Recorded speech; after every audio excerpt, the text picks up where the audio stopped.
Hey y'all, welcome to the Clock Tower. I'm Colton here with Brandon. Second semifinal about ready to get underway. Gilgamesh versus Illya and Berserker. The winner will take on Saber in the Holy Grail War final match on Thursday. Both of these decks won their first round matchups. Illya defeating Dark Sakura, Gilgamesh defeating Kirei Kotomine. Brandon, you're running Gilgamesh. How does this matchup affect the way you play this deck? Part of what this is going to look like is I'm really going to need to deny your endgame combo. Partly, so if I think I get to 3 first and can hold you out from using your combo, I think that I have a little bit more of an advantage there. Your combo is essentially mill yourself and then burn based off of that. If I can get rid of those additional burns and make you swing vanilla, I think I can live a 2-turn endgame a little bit better. Yeah, level 3 is a challenge because anything that denies a climax combo, obviously, is going to be a problem. But Illya also doesn't really have any off finishers at level 3. It basically has the combo and then the stock healer. So Illya is in a bit of a spot if you do get to level 3 first and you can deny, because Illya isn't really built for a 2-turn endgame. So that means either I need to, if I'm at 2-5, clock myself to 2-6 and then mill to 3, or I need to heal down early into level 2, and I might even be able to deny the 2-1 to a certain extent, especially if I can get, lanes down with the stock healer because of how big it gets. Because I am running 3 of the level 1 backups. Hold that board, and then try to close you out just by virtue of you not being able to push me all the way to level 4.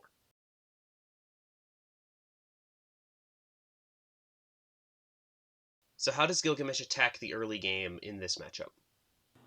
Well, Gilgamesh does one thing, and that's Soul Rush. So starting off with Soul Rush, I think, is the way to go.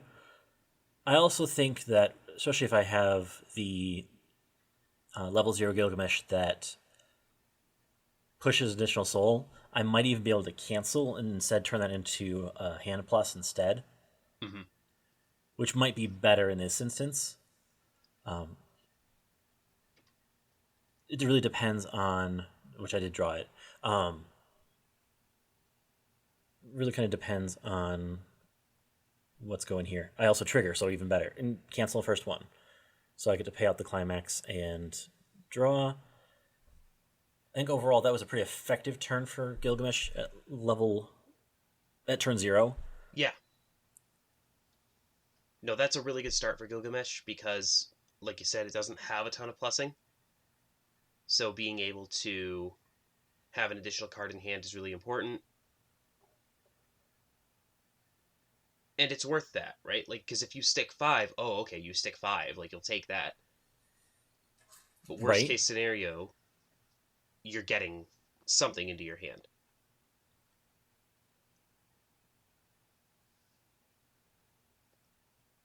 I trigger the pants, which lets me go get my level 1 combo, which is nice. Yeah, it is.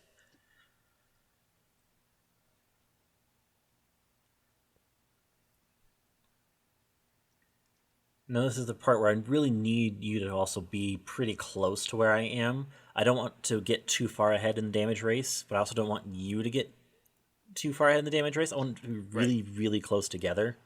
Gilgamesh basically banks on you can't close me, but I might be able to close you.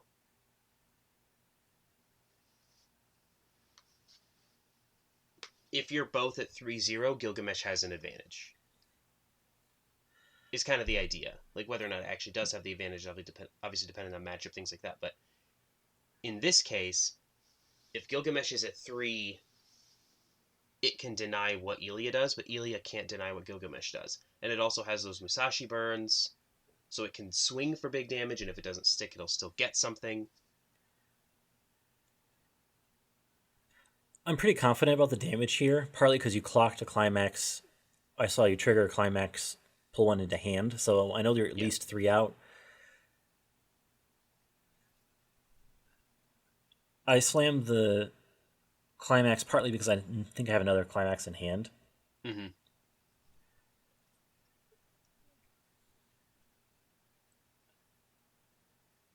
So if I can get you close to level 1, get your level 1 combo on a field, if you push me to 2, I can probably get the burn. I can probably get some pieces to maybe try to get that burn combo off Yep. against you to kind of keep us all familiar and together and not let you build up stock early. I'm counting how many of the 2-1s I have in waiting room already. I have 1 in clock, 2 in waiting room. So I really only have access to 1 more currently. Right. There's not a lot of salvage access with Gilgamesh with this deck. So I'm really banking on getting the last one into hand for the 2-1s. I just dropped the Berserker that bonds to the level 1. The Brainstormer gives power to everything on defense, which I think is really interesting. It makes Illya's front row a little more of a pain to deal with defensively. And with the 1/1 backup, you can get up to 8 on defense.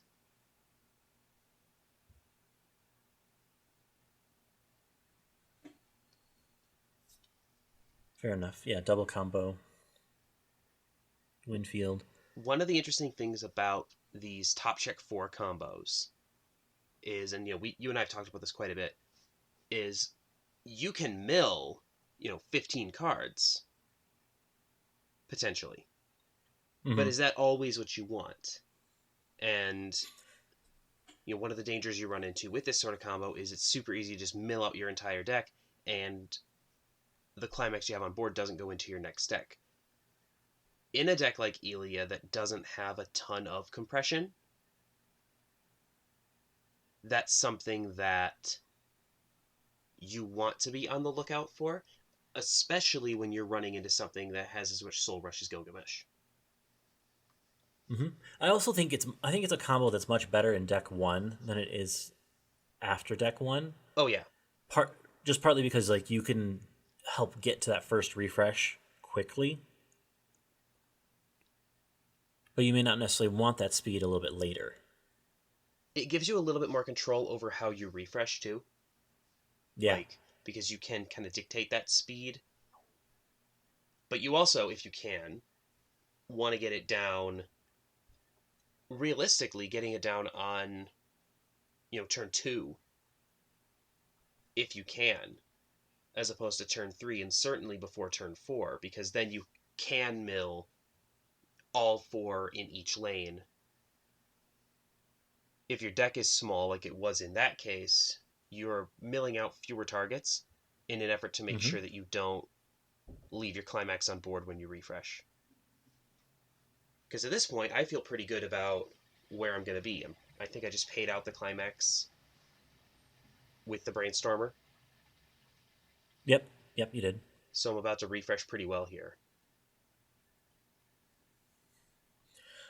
I'm recognizing that I am out a whole bunch of climaxes, so I'm just trying to mill through my first deck as quick as possible. Yep.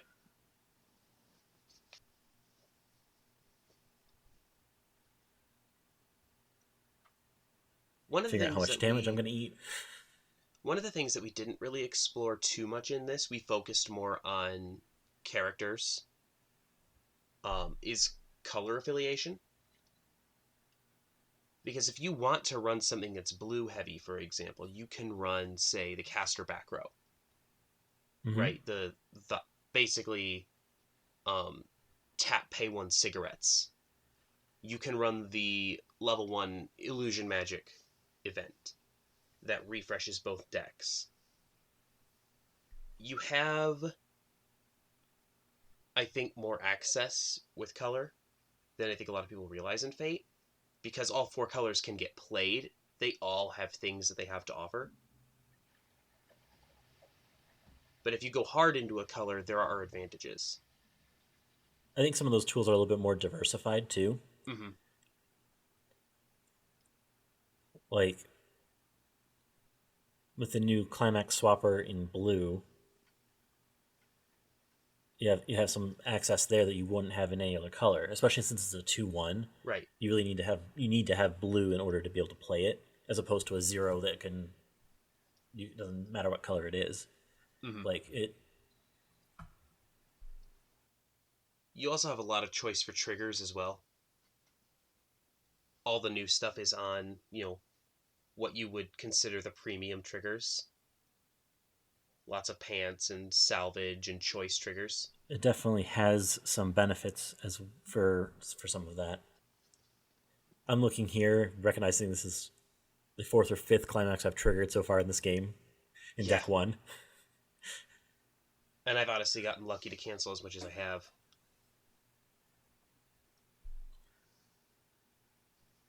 This is also about to get interesting because you're about to push me into level 2. Yeah, which is actually pretty helpful in this instance. Probably just because like I can keep like in this case I didn't.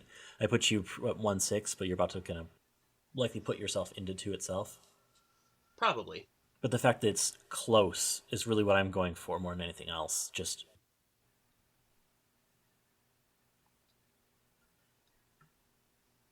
Also, clocking myself into 2 really disincentivizes me from trying to play the stock healer. yeah. So my board is going to be a lot smaller on your next turn, which is really important for your 2-1. Clocking yourself to 2 is arguably the best spot to help prevent the early play there. Yep. Absolutely. Yeah, 100%.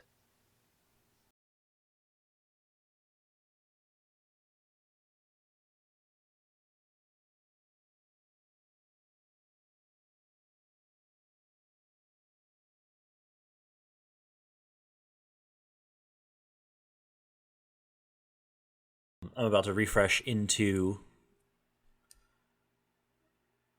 level 2. But I'm able to get that clock refresh. I think that that's probably one of the biggest benefits that this game that I have going for me right now is getting this clock refresh in play. I think the other thing that, obviously we were, more focused on like the Illya Berserker pairing, but I think the Shiro Encore is going to be really important in Illya going forward. For that kind of, for not just because it's, the Encore that, keeps your stuff alive, but also because, like in that case, if I've got an Encore Shiro in my back row, I'll Encore something just so I have access to the stock healer. Yeah, it helps. You can set up for your own position on board and field a lot better with some of that, a little more control of your level. Yeah. Well, because at that point it basically becomes a free Encore. A free encore, but it also puts you into a better position for like early play. Mm-hmm.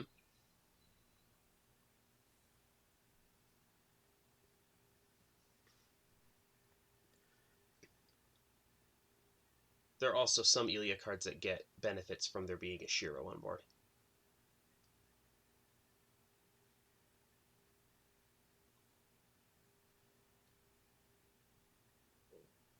So yeah, Interesting that you don't go for the combo here. Do you just not have the climax in hand? I'm pretty sure I played it earlier just to get it out of my hand because I'm just, triple triggering as you do. Yeah.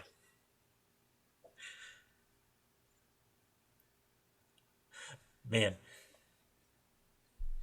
I'm over here dodging bullets because this is that right there is supposed to be like the level 2 turn where you really start pushing me and you push me into the middle of level 3. Oh yeah, no. If I had the combo, that was burn for 4 right there. Mm-hmm. In instances of 1, like welcome to level 3. Yep. Even though you had 3 climaxes in that.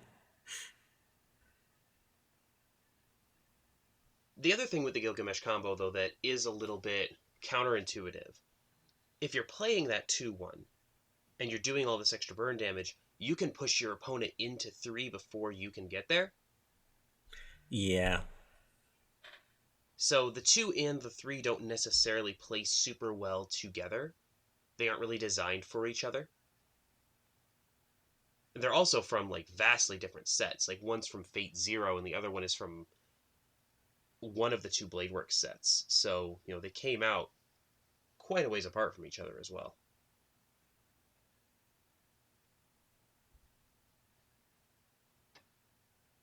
That's a 2/1 Berserker that just is big and has Encore.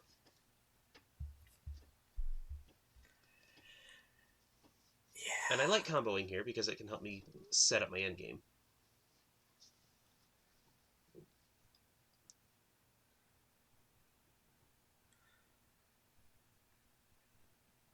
Yeah, definitely just helping you get additional resources there.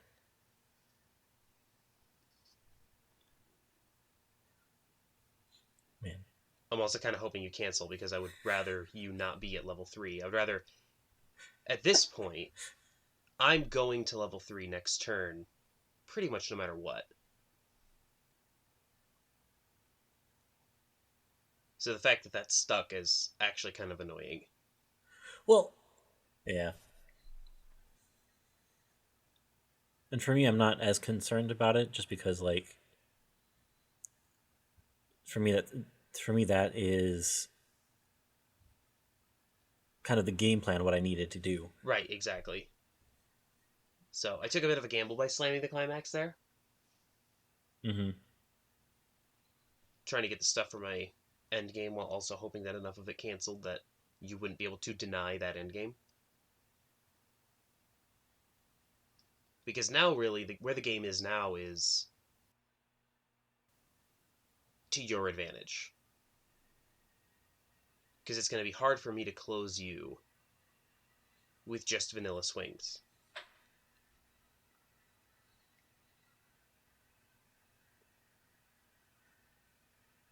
I mean, it is worth noting that I don't really have heal. Right. So I'm not, as much as I'm in a decent position that way, I also, like, clocking here kind of hurts too. I'm kind of like, okay, I need to figure out how to close you out from 2-5. So as much as, like, I'm in a pretty decent spot, I'm also, like, recognizing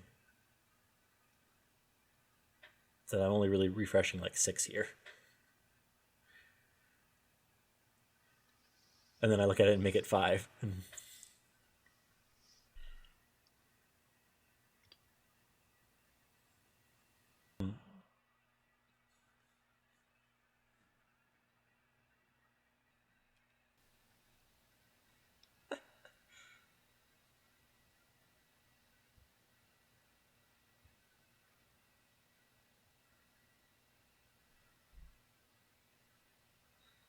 That's fantastic.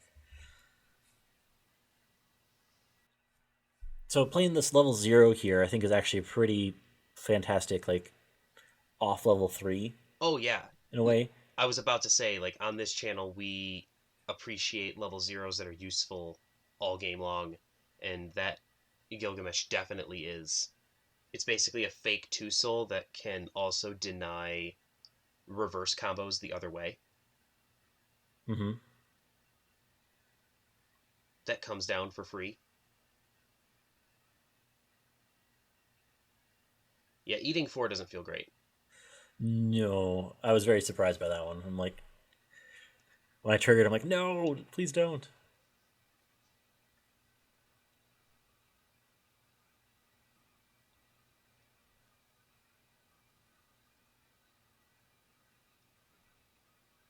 And I'm debating at this point, like, do I actually fully crash and commit to it, or do I side and try to deny some soul that way?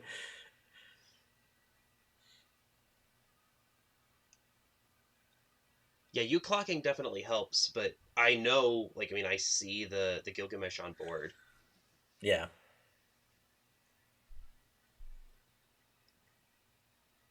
I'm pretty sure you make me. I'm pretty sure you make me play the combo too. Like you threaten it, and I'm like, I'm gonna make you fix it. I think you have to threaten it. Like, I don't, like, because you can't just leave it in someone's hand, right? Yeah. Like, that just makes it worse. Because then, if you survive another turn, then you still can't combo. So yeah, you threaten it again. And you also, I also don't want you to be able to slam it.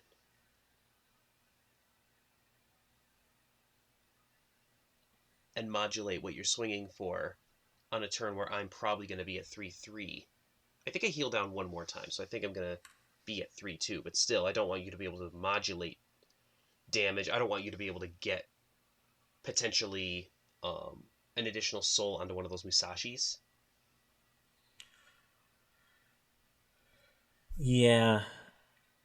Well, yeah. Which I think makes sense.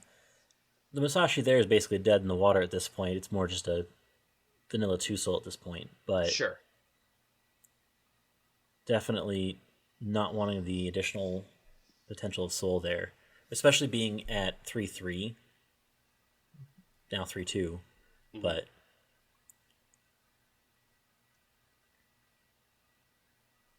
Yep, here I am trying to be a good player, trying to threaten you in that lane so that you can't slam the climax. Because I also know, like, I see that you have, I think you have 4 stock, 3 stock. You definitely have enough stock to at least put down another Musashi. yeah, I have 4 stock, so I have enough to be able to even potentially brainstorm and get another one from waiting room. Down it comes. You reveal. Because I also, like, what's the rest of the cost on the Gilgamesh combo? It's a pay 1, I discard climax from hand, and then I Yeah. gain power. So, but I have to remove the climax from field, so Right. it has to be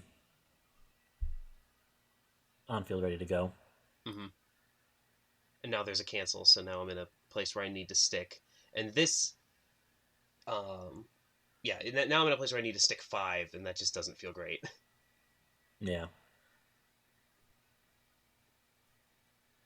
Able to get the cancels off. Well, that is definitely a mistake.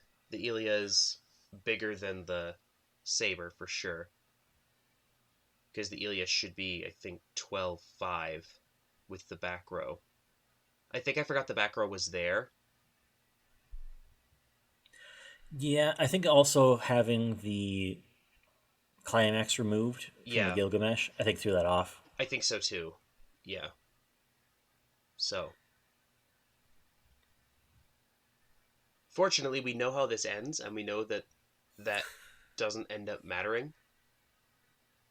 So we don't have to re-record this entire game. Because right here I'm at 3-6, so I only have 2 stock, so I'm like, worst comes to worst, I can get another.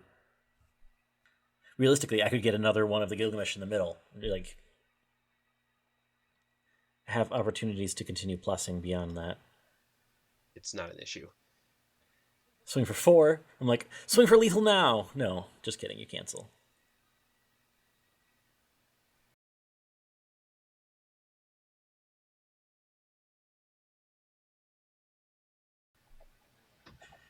It really all comes down to how does the refresh go. Damage sticks off the top. And then I'm overswinging here, essentially. Yeah, swinging for more than you technically should have been. In any case, not worried about it. So yeah, that's Illya versus Gilgamesh. Gilgamesh moves on, much to the chagrin of everyone involved, to the final, where he will take on Saber for the Holy Grail. Illya has completed her Holy Grail run, this being her 2nd game in. Yeah, Illya's a good deck. It doesn't do super well against high roll stuff, though. And I think that's what happened here. Being able to deny that endgame climax, oh yeah, I think really mattered in this instance. Absolutely, because I had another one in hand. I had another one of the combo in hand that I did not play. But yeah, we'll be back tomorrow with the first game of the Lesser Grail. That will be Sakura taking on Rin. Should be a flavorful matchup to say the least. It'll be a lot of fun. We'll be back here tomorrow for that. Hope to see you then. Until then, please like, share, comment, and subscribe, and have a good one. We'll see you then.